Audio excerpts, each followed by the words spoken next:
नमस्ते सबैलाई। आज हामी चाहिँ BBA सेकेन्ड इयरमा रहेको फाइनेन्स सब्जेक्टको युनिट 8 मा रहेको basis of a capital budgeting unit हेर्नेछौँ र त्यसमा चाहिँ फर्मुलाहरू छ।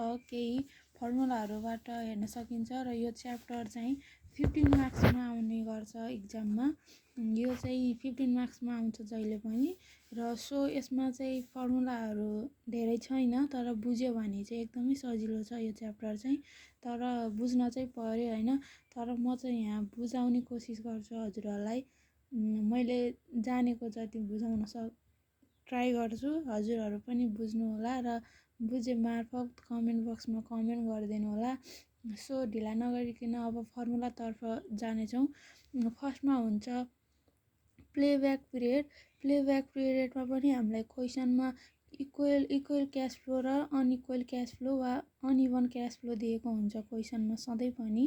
र इक्वल क्यास फ्लो भयो भने चाहिँ पिभिपी निकाल्ने फर्मुला चाहिँ initial investment upon annual cash flow हुन्छ र अनइभन क्यास फ्लोमा चाहिँ minimum year plus amount to be recover upon cash flow of next year हुन्छ।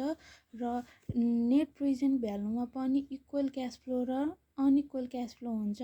यसमा दियो भने चाहिँ इयर क्यास फ्लो पिभिआइएफए हुन्छ। यसमा भने इक्वल क्यास फ्लोमा चाहिँ पिभिआइएफए हुन्छ र प्रेजेन्ट भ्यालु यहाँ भइहाल्यो।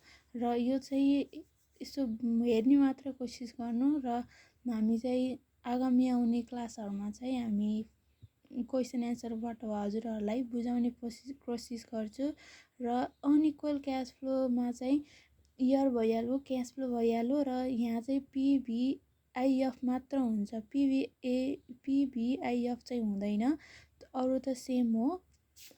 अनि अरू हुन्छ प्रोबेबिलिटी इन्डेक्स हुन्छ। प्रोबेबिलिटी इन्डेक्समा चाहिँ initial total present value upon initial cost हुन्छ वा initial cost plus net present value upon initial cost हुन्छ भने आरको फर्मुला हुन्छ आरआरआर आइआरआर। आइआरआरमा चाहिँ अलि लेन्दी हुन्छ यो गर्नलाई चाहिँ, तर केही छैन, सजिलो छ। बुझ्यो भने चाहिँ सजिलै छ। अब ट्राई गर्ने हो। यसमा चाहिँ ट्राई गर्दै गयो भने चाहिँ एन्सर आउँछ।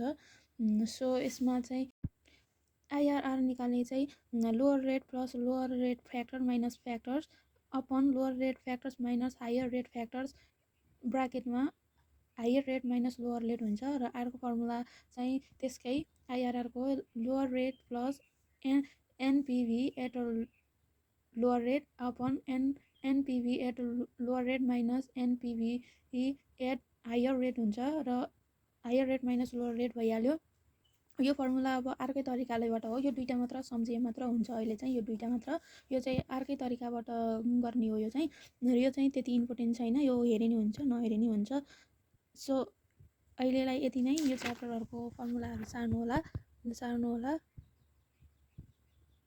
अब आउने क्लासहरूमा चाहिँ हामीले क्वेसन एन्सर गर्नेछौँ। हजुरहरूलाई कुन क्वेसन कस्तो खालको क्वेसनहरू गाह्रो लाग्छ त्यो पनि भनिदिनु होला, म ट्राई गर्छु।